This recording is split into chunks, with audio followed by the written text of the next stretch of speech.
Alhamdulillah. Salam sehat. Ya. Harapkan semua yang di sini sehat ya. Ayah bunda, bapak ibu semua. Yang berhalangan hadir juga dimudahkan oleh Allah. Semua kegiatannya di rumah. Saya nanti tidak lama-lama, jadi sedikit saja, kita sharing saja. Mungkin terkait dengan profil pelajar Pancasila, ini adalah visi, tujuan dari pendidikan Indonesia nanti seperti apa. Kita mulai saja. Nah, ini perkenalan mungkin dari kelas 1, kelas 2 belum pernah saya masuki kelasnya. Perkenalkan, saya Ustadzah Eva, saya mengampu di kelas 3. Mungkin yang sudah pernah jadi wali santri saya dari kelas Bu Fitri, Bunya Mbak Usna sudah kenal ya. Nah, ayah bunda, saya mempunyai sebuah gambar. Mohon dicermati, menurut ayah bunda gambar ini apa? Apa yang terlihat dari gambar ini? Ada apa di situ mungkin? Ada yang mau menyampaikan? Ada gambar apa itu? Ya, gambar Ki Hajar Dewantara, Ustazah. Ki Hajar Dewantara, Masya Allah, luar biasa di rumah. Yang di sekolah? Ya, gambar apa? Gimana Bu Fitri? Buku. Ada buku. Membuka buku, Masya Allah, luar biasa.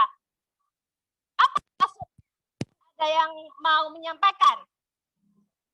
Ada Ki Hajar Dewantara, ada buku yang terbuka. Maksudnya bagaimana kira-kira? Ini saya ambil dari sebuah karya lukisan ya dari Mr. D ini kemarin tahun lalu dikeluarkan ketika Hari Pendidikan. Ada yang mau menyampaikan? Nah, betul sekali. Di gambar ini ada Ki Hajar Dewantara. Siapa itu ayah bunda Ki Hajar Dewantara?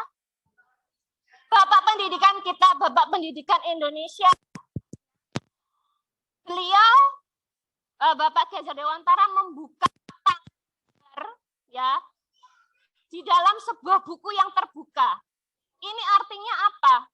Bahwa pendidikan kita itu anak-anak senantiasa untuk apa ya bunda? Membaca, Masya Allah luar biasa. Membaca, iya, betul sekali. Kemarin tahun ini sudah ada ujian AKM ya, literasi numerasi. Artinya di pendidikan Indonesia ini mengajak anak-anak untuk membuka lebih luas lagi. Dengan mereka suka membaca, soal-soalnya sekarang kita buat ujian itu tidak hanya singkat, tetapi berupa bacaan, berupa pilihan yang mereka lebih dari satu jawaban, dan seperti itu, dan lain sebagainya.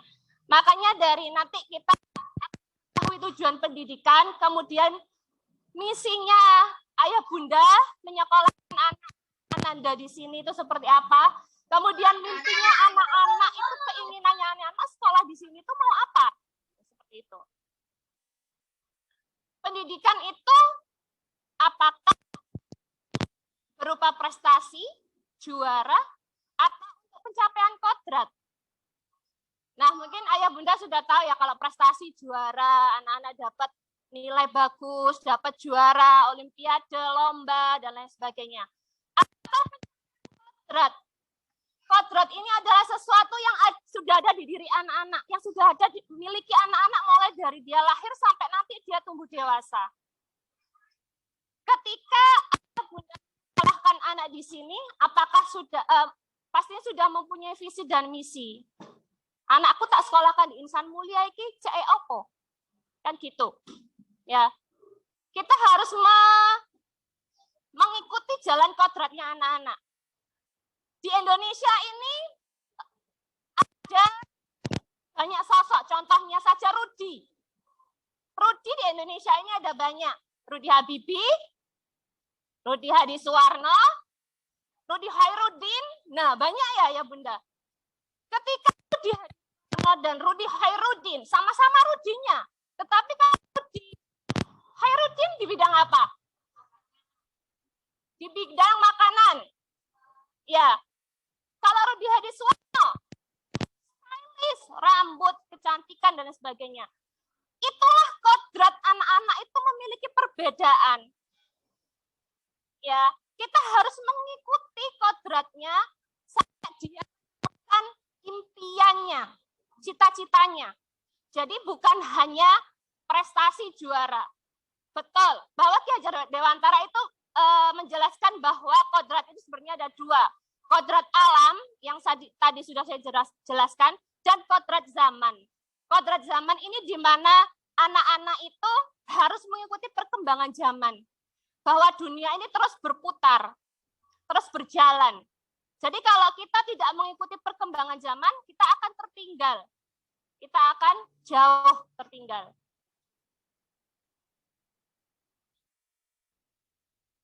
Nah, ini adalah sebuah visi, tujuan dari Ki Hajar Dewantara dan dari pendidikan nasional dari undang-undang.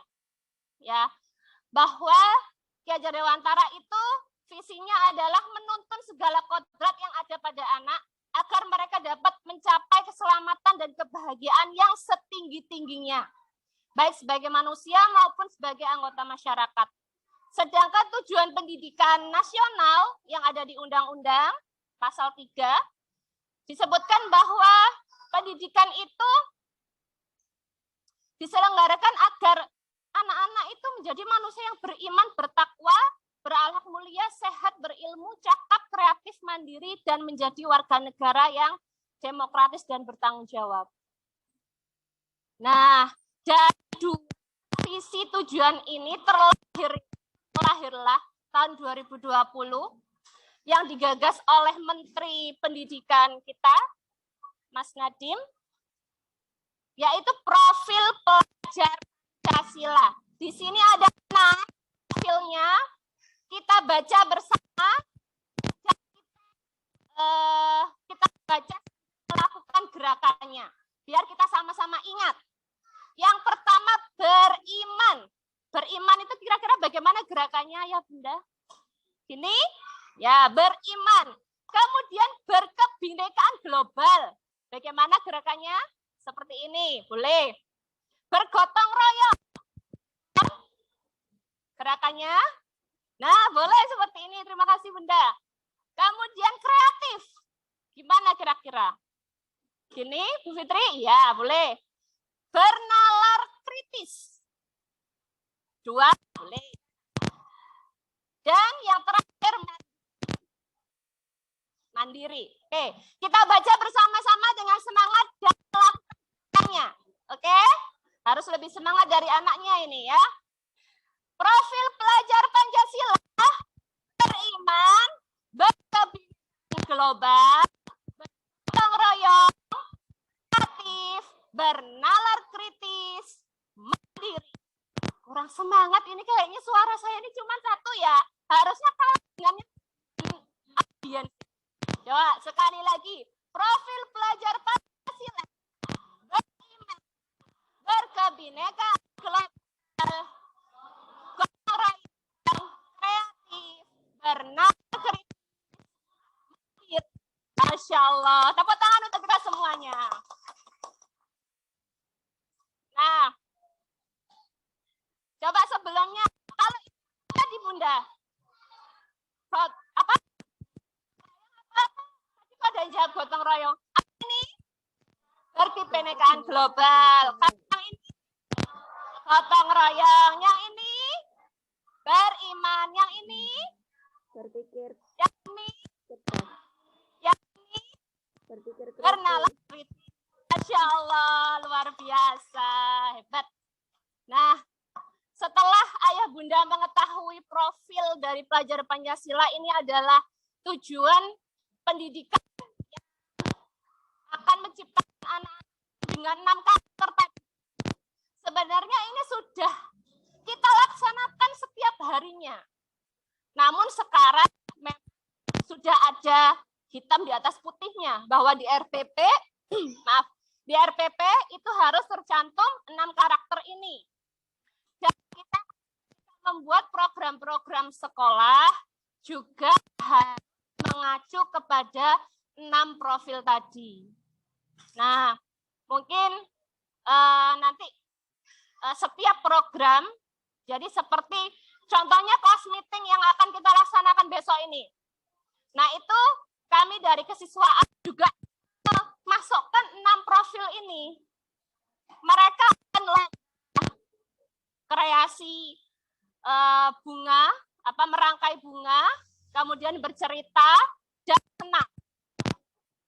Dari ke-6 aspek ini harus sudah masuk di dalam kegiatan kelas meeting itu.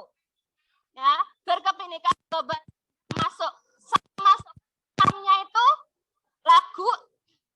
lagu nasional, pakaian memakai baju yang sesuai dengan adat Indonesia.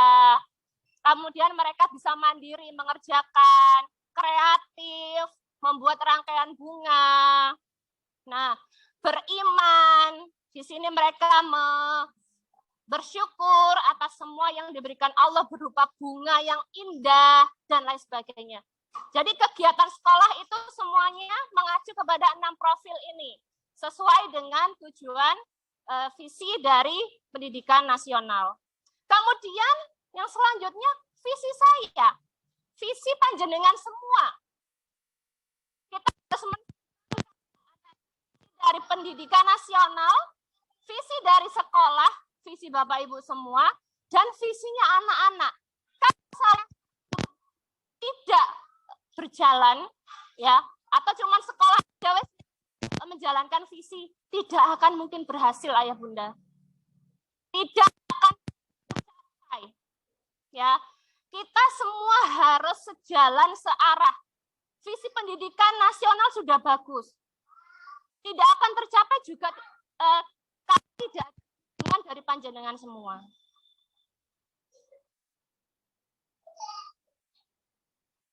Nah, ini kemarin dari Humas sudah pernah membagikan sebuah visi testimoni.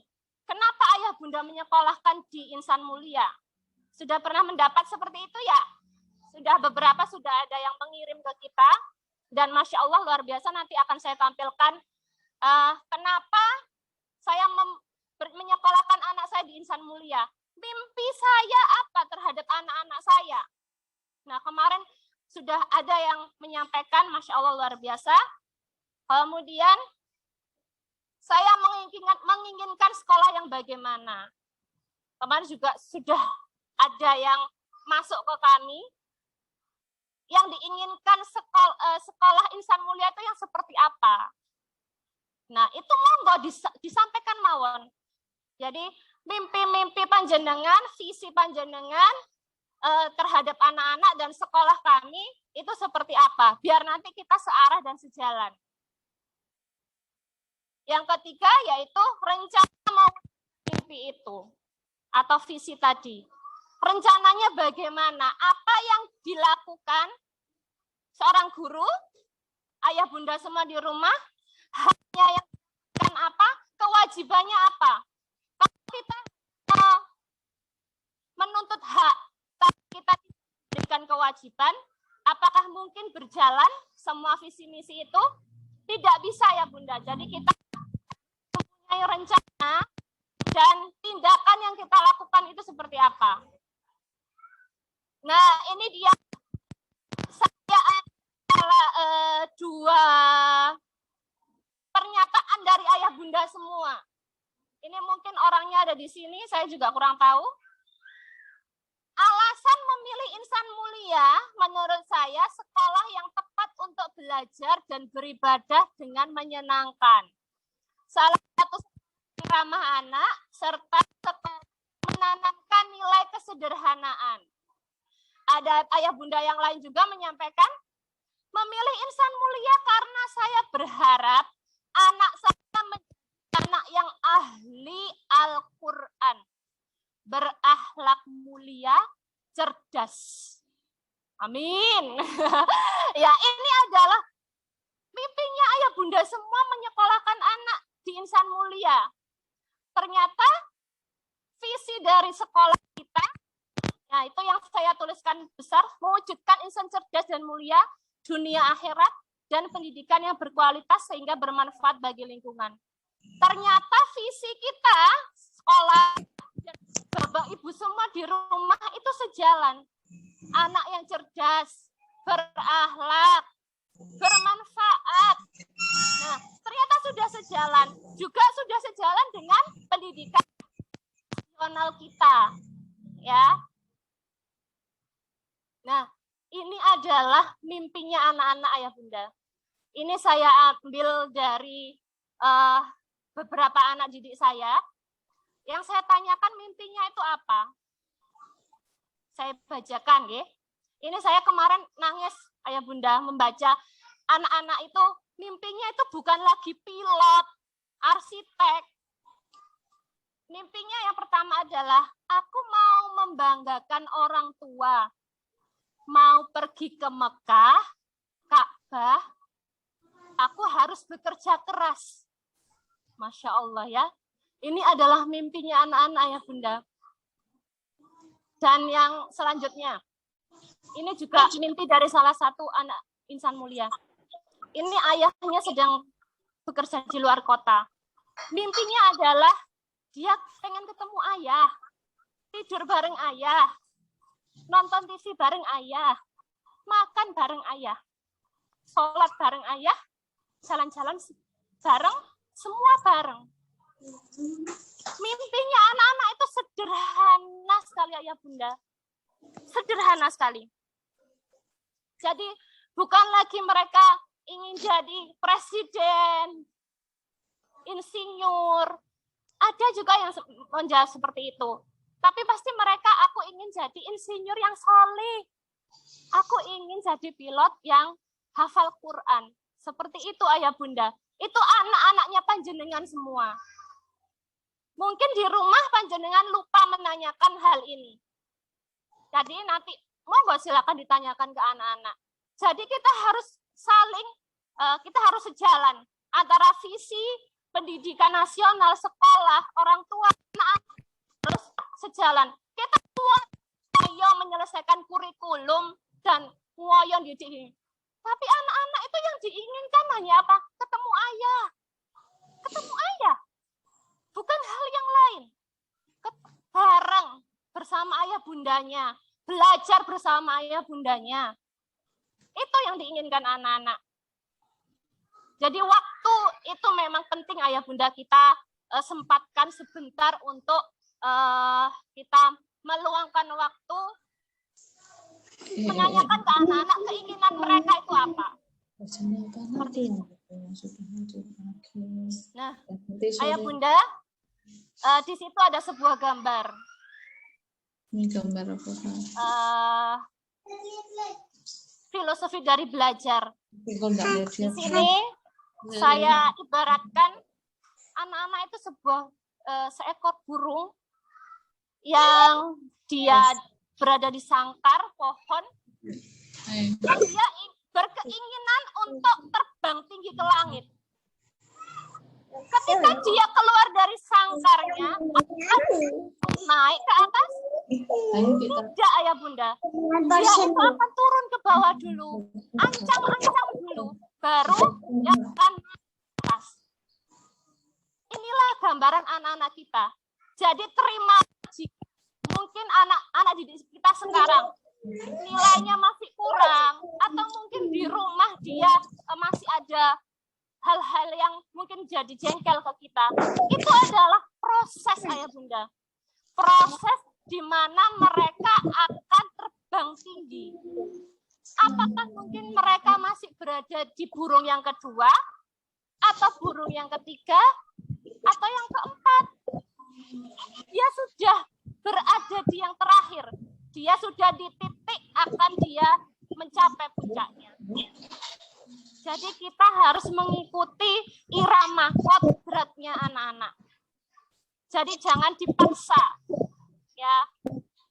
Anak-anak itu mimpinya seperti tadi itu. Ya. Mungkin itu Sebelumnya ada yang mau menanggapi? Kalau bertanya saya nggak bisa jawab ya Bunda. Karena saya bukan narasumber, saya hanya berbagi saja. Kita sharing mawon. Mungkin ada yang mau menanggapi? Tidak ada? Jika tidak ada, sudah selesai. Terima kasih. Kita aplaus untuk diri kita sendiri. Terima kasih. Sedikit waktu yang bisa saya sampaikan. Semoga bermanfaat. Mohon maaf jika masih ada kesalahan kekurangan. Itu datangnya dari saya. Ada kelebihan itu datangnya dari Allah Subhanahu wa taala. Saya akhiri. Wassalamualaikum warahmatullahi wabarakatuh. Tapi aku mau ini.